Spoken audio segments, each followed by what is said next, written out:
Hi. Hello. నమస్తే అందరికీ. Welcome to my channel 'Gana stories world'. ఇప్పుడు మనం చెప్పుకోబోతున్న స్టోరీ 'శ్రీవల్లి' ఎపిసోడ్ 28.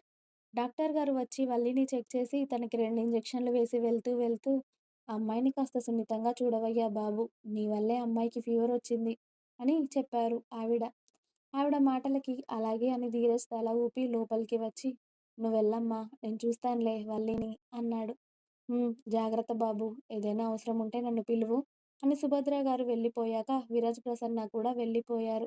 ఇక ధీరజ్ ఫ్రెష్ అయ్యి వచ్చి వల్లి పక్కన కూర్చొని ఆమె నుదుటిపై చెయ్యి వేసి చూస్తే కాస్త ఒళ్ళు చల్లబడింది.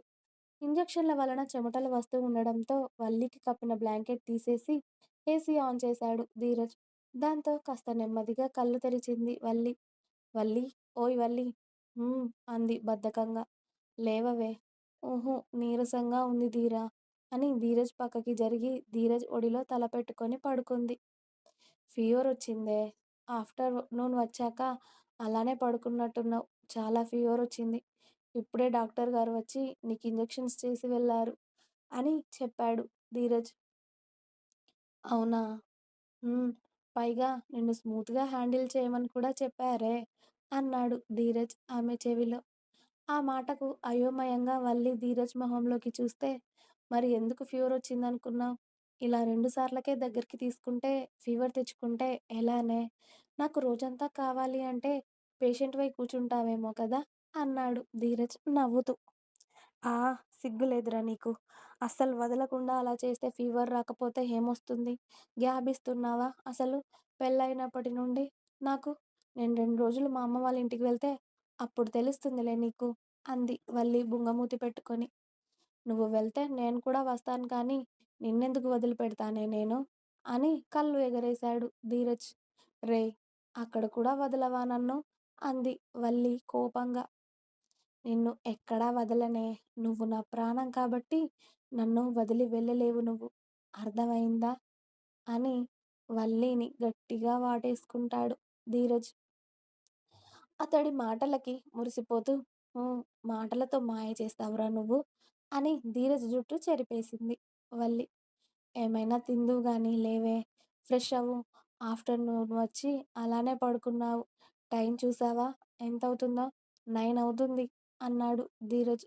"అసలు నువ్వెప్పుడొచ్చావురా" అని అడిగింది వల్లి. "నేను అప్పుడే వచ్చాను కానీ లేచి ఫ్రెష్ అవ్వు. పద" అని వల్లిని మెల్లిగా వాష్‌రూమ్‌కి పంపించి ధీరజ్ కిందికి వచ్చాడు. వాళ్ళిద్దరి కోసం భోజనం పైకే తీసుకువెళ్దాం అని సుభద్ర గారు కోడలికి జ్వరం వచ్చింది అని చెప్పడంతోనే ఇక్కడ బామ్మ, మనవరాలు మూతులు వంకరపోయి, ఇప్పుడు దీనికి సేవలు చేస్తున్నారా వీళ్ళందరూ కలిసి అనుకున్నారు. ఒక్కొక్కరుగా వల్లి రూమ్ నుండి బయటకి వస్తూ ఉంటే. ధీరజ్ వచ్చే టైంకి అందరూ భోజనాలు కంప్లీట్ చేసి హాల్‌లో కూర్చున్నారు. ఆల్రెడీ ధీరజ్ వాళ్ళందర్నీ తినమని చెప్పడంతో ధీరజ్‌ని చూడగానే మన్విత మెలికలు తిరుగుతూ "బావ, భోజనం వడ్డించనా నీకు" అని అడిగింది సుభద్ర గారి కన్నా ముందే. "నో థాంక్స్" అని కనీసం తన మొహం చూడకుండా చెప్పి, "మమ్మీ, నాకు వల్లికి భోజనం పెట్టు, పైకి తీసుకువెళ్తాను" అని అన్నాడు. "అలాగే నాన్న, వల్లికి రైస్ పెట్టకు, చపాతీ చేయించాను, అవి పెట్టు" అని చెప్పి ధీరజ్ కోసం రైస్ ఇంకా వల్లి కోసం చపాతీస్, కర్రీ ఇచ్చారు. "అలాగే అమ్మా" అని ధీరజ్ ప్లేట్ తీసుకువెళ్తూ ఉంటే, "కాసేపయిన తర్వాత దానికి పాలు పంపించమ్మా మెయిడ్‌తో" అని వల్లి వాళ్ళ రూమ్‌కి వెళ్ళేసరికి వల్లి ఫ్రెష్ అయ్యి నైటీ వేసుకొని బెడ్ మీద కూర్చుంది. "అత్తయ్య, మావయ్య వాళ్ళు కాల్ చేశారే, మాట్లాడకపోయావా?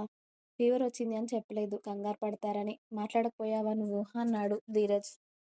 "ఊహూ, ఇప్పుడు వద్దులేరా, మార్నింగ్ చేసి మాట్లాడతాను. ఇప్పుడు నా గొంతు విని వాళ్ళు కనిపెడతారు. మళ్ళీ వాళ్ళు కంగారు పడతారు. అవసరమా" అని అంది. "పోనీ మెసేజ్ అయినా పెట్టవే" అని ధీరజ్ అనడంతో, "గుడ్ నైట్ మమ్మీ డాడీ, బజ్జుంటున్నా, మార్నింగ్ కాల్ చేస్తా" అని మెసేజ్ పంపి, "ఓకేనా" అని అడిగింది. "హ్మ్. ఓకే. ముందిది తిను" అని వల్లికి 2 చపాతీలు తినిపించి, అతడు భోజనం చేసిన తర్వాత టాబ్లెట్స్ వేశాడు వల్లికి. "ఛీ యాక్, అవి చేదుగా ఉన్నాయిరా" అంది వల్లి టాబ్లెట్స్ వేసుకొని మొత్తుకుంటూ. "ఏం కాదు. ఈ ఒక్కసారికి వేసుకోవే ఫీవర్ తగ్గిపోతుంది" అన్నాడు ధీరజ్. "ఆ ఫీవర్ నీ వల్లే వచ్చిందిరా దొంగ సచ్చినోడా" అని అరిచింది వల్లి. "హా! నువ్వు అంత సుకుమారంగా ఉండి నన్నంటున్నావేంటే? హా!" అన్నాడు ధీరజ్. "నేను సుకుమారంగా ఉన్నాను కాబట్టి నువ్వు కూడా నన్ను అలాగే డీల్ చేయాలిరా.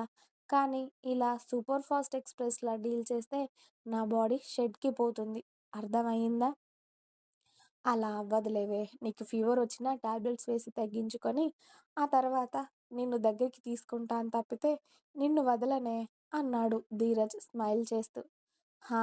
చంపేయ్‌రా అయితే. ఆ చావులో కూడా నీకు తోడే ఉంటానే నేను" అన్నాడు ధీరజ్ డీప్‌గా వల్లి కళ్ళల్లోకి చూస్తూ. ఆ మాటకి వల్లి ధీరజ్‌ని గట్టిగా హగ్ చేసుకొని ఏం మాట్లాడకుండా అలానే సైలెంట్‌గా ఉంది కళ్ళల్లో ఊరిన నీళ్ళతో. ధీరజ్ కూడా ఏం మాట్లాడకుండా వల్లి వెన్ను నిమురుతూ అలానే ఉండి కాసేపయ్యాక "ఓయ్! టాబ్లెట్స్ వేసుకున్నావు కదా! ఇక పడుకోవే" అన్నాడు. "హ్మ్. ఇలానే పడుకుంటాను" అని ధీరజ్ ఒడిలోనే నిద్రపోయింది వల్లి ఆ రోజుకి. ధీరజ్ మాత్రం నైటంతా వల్లికి ఫీవర్ చెక్ చేస్తూ అర్ధరాత్రి ఎప్పుడో నిద్రపోయాడు. మళ్ళీ ఆమెకేమైనా ఫీవర్ వస్తుందేమో అని చూసి. ఉదయం ధీరజ్‌తో పాటు కలిసి కిందికి వచ్చిన వల్లిని చూసిన అందరూ "ఎలా ఉన్నావు వదినా" అని విరాజ్ ప్రసన్న అడిగితే "ఎలా ఉందమ్మా వల్లి? ఇప్పుడు జ్వరం తగ్గిందా?" అని అనిల్ గారు, సుభద్ర గారు అడిగారు కోడల్ని. "ఇప్పుడు బానే ఉన్నాను. నైట్ టాబ్లెట్స్ వేసుకున్నాను కదా! ఫీవర్ తగ్గిపోయింది" అని అందరికీ చెప్పి ధీరజ్‌కి బ్రేక్‌ఫాస్ట్ వడ్డిస్తూ ఉంటుంది వల్లి. "ఆ అమ్మాయి బాగానే ఉందని చెప్తుంది కదా సుభద్ర. చిన్న జ్వరానికే ఏం అరిగిపోదులే నీ కోడలు" అని మూతి తిప్పుకుంది ఇంద్రాణి. వల్లికి అంత అటెన్షన్ ఇవ్వడం మన్వితకి నచ్చక వీళ్ళంతా ఎందుకింత ఓవర్ చేస్తున్నారు అని గునుక్కుంటూ ఉంది. "కొత్త కోడలు మురిపెంలేవే అని ఎన్నిసార్లు చెప్పాలి నీకు? నువ్వు తిని కాలేజ్‌కి వెళ్ళు" అన్నారు ఇంద్రాణి. "కాలేజ్‌కి వెళ్ళకపోతే ఇంట్లోనే ఉంటానా ఏంటి? వెళ్తాను కానీ" అంటూ తినే అంతసేపు ధీరజ్‌ని చూస్తూనే ఉంది. ధీరజ్ అతడి 2 ఇడ్లీలు తినేసి బలవంతంగా వల్లికి కూడా తినిపించాడు అక్కడే అందరి ముందు. వాళ్ళందరూ ఏమనకపోయినా కూడా ఇక్కడ బామ్మ మనవరాలు మాత్రం ఉడికిపోయారు చాలా. "నీ పెళ్ళాం తింటుంది లేరా మనవడా! తినడానికి కూడా ఆవిడకు బద్ధకమా ఏంటి?" అంది ఇంద్రాణి. "దానికి బద్ధకం కాదు. నాకు ప్రేమ దానికి తినిపించాలి" అని ఒక్క మాట చెప్పి జ్యూస్ తాగి "బాయ్ అమ్మా, బాయ్ డాడీ, విరాజ్ ప్రసన్న" అని చెప్పి బయటికి వెళ్ళాడు ధీరజ్. ధీరజ్ వెనకాలే వచ్చిన వల్లిని చూసి "ఓయ్! మా ముసల్ది కొంచెం అలానే మాట్లాడుతుంది లేవే. తన గురించి పట్టించుకోకు హర్టయ్యావా తన మాటలకి" అని అడిగాడు ధీరజ్ భార్యని దగ్గరికి తీసుకొని. "అసలు ఆవిడ మాటలు నేను వింటేనే కదా పట్టించుకోవడానికి. నేను పట్టించుకోనులే బాయ్" అని చెప్పింది వల్లి ధీరజ్‌ని హగ్ చేసుకొని. "హ్మ్. ఓకే. లంచ్ తీసుకొస్తావా ఇవాళ ఆఫీస్‌కి" అని అడిగాడు ధీరజ్. "నాకు బుద్ధి, సిగ్గు ఉంటే ఇంకోసారి నేను ఆఫీస్‌కి లంచ్ తీసుకొని రానురా" అంది వల్లి కోపంగా మొహం పెట్టి. "ఎందుకే?" అన్నాడు ధీరజ్ నవ్వుతూ. "ఇదిగో నువ్విలా నవ్వుతూనే నాకు మరి మండేది. ఎందుకో తెలిసినా కూడా ఎందుకని అడుగుతావేంట్రా వెధవ. మాటలెక్కువవుతున్నాయే నీకు. ఇవాళ వచ్చాక నైట్ చెప్తాను నీ సంగతి. నిన్న పాపం పోనీ అని వదిలేశాను కదా! ఈరోజు అరిచి గోల చేసినా వదలను" అని వార్నింగ్ ఇచ్చాడు ధీరజ్. "అంత లేదు. నేనింకా సెట్ అవ్వలేదు. దాంతో నాకు పనిలేదు. నేను చెప్పిందే జరుగుతుంది ఇవాళ నైట్" అని వల్లిని చూస్తూ కన్ను కొట్టి ఆఫీస్‌కి వెళ్ళిపోయాడు ధీరజ్ బాబు. ఇంకా ఉంది. మీకు నా స్టోరీస్ నచ్చినట్టయితే ప్లీజ్ లైక్ చేయండి, షేర్ చేయండి. అలాగే ఛానల్‌ని తప్పకుండా సబ్స్క్రైబ్ చేయండి కొత్త వాళ్ళందరూ. Please subscribe my channel 'Gana stories world'. Thanks for watching my video. By by. Please like, share and subscribe.